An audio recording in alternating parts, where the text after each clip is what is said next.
Ինչ է սցենարը։ Համոզված եմ, որ բոլորս է սիրում ենք ֆիլմեր, ներկայացումներ, ամեն մեկս ունենք մեր սրտին հարազատ ժանրը, բայց շատ քչերն իրապես գաղափար ունեն այդ երևույթների հիմքը կազմող ամենակարևոր մասից՝ սցենարի։ Սցենարը ֆիլմի, սերիալի կամ ներկայացման գրավոր պլանն ու պատմությունն է, որտեղ նկարագրված են ինչ է տեղի ունենում պատմության մեջ, ովքեր են կերպարները, ինչ են նրանք ասում եւ որտեղ ու ինչպես են տեղի ունենում տեսարանները։ Սցենարը այն հիմքն է, որի վրա հետո նկարահանվում է ֆիլմը կամ բեմադրվում է ներկայացումը։ Սցենարի գաղափարը սկզբում առաջացել է թատրոնում։ Դեռ հին ժամանակներում դրամատուրգները գրում էին պիեսներ, որտեղ նշվում էին երկխոսությունները եւ գործողությունները։ Հին հունական թատրոնում արդեն կային նման գրավոր կառուցվածքներ։ Նրանցից հայտնի դրամատուրգներ էին Էշիլուսը, Սոֆոկլեսը, Եվրիպիդեսը, որոնք հույն հայտնի ողբերգակներ էին։ Նրանց պիեսները կարելի է համարել սցենարի նախատիպեր, որովհետև այնտեղ արդեն կար պատմություն, կերպարներ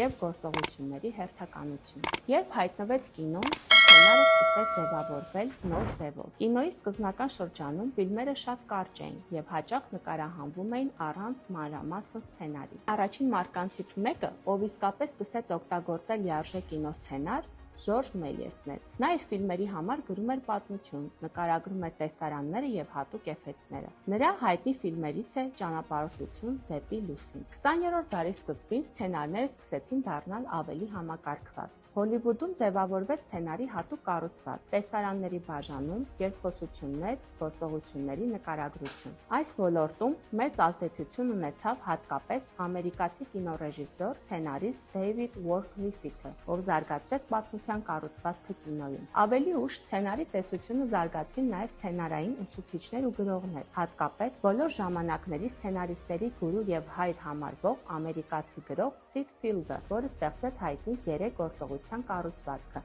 այն էր սկիզբ, զարգացում եւ ավարտ։ Պատմության մեջ առաջին պրոֆեսիոնալ կինոսցենարիստներից մեկը համարվում է Անիտա Լուսը։ Նա աշխատել է 1910-ական թվականներին եւ համարվում է կինոյի պատմության առաջին հաջողակ ու ճանաչված սցենարիստներից մեկը։ Անիտա Լուսը ամերիկացի գրող եւ սցենարիստ է։ Նա սկսել է սցենարներ գրել դեռ շատ երիտասարդ տարիքում եւ արագ դարձավ պահանջված Հոլիվուդում։ Նա առաջին մարդկանցից էր, ով մասնագիտորեն միայն սցենարներ էր գրում։ Նրա սցենարները հայտնի էին հումորով եւ արագ երկխոսություններով։ Հետագայում նա գրեց նաեւ իր հայտնի վեպը Ջենտլմենները նախընտրում են շիկահերներին, որի հիման վրա էլ հետագայում նկարահանվեց համանուն ֆիլմը Մերիլին Մոնրոյի մասնակցությամբ։ 1910-ականներին շատ ֆիլմեր դեռ չունեին լիարժեք սցենարներ։ Անիտա Լուսը սկսեց գրել կարճ, հստակ եւ կառուցվածք ունեցող սցենարներ։ Այդ պատճառով էլ նրան հաճախ անվանում են կինոյի առաջին պրոֆեսիոնալ սցենարիստներից մեկը։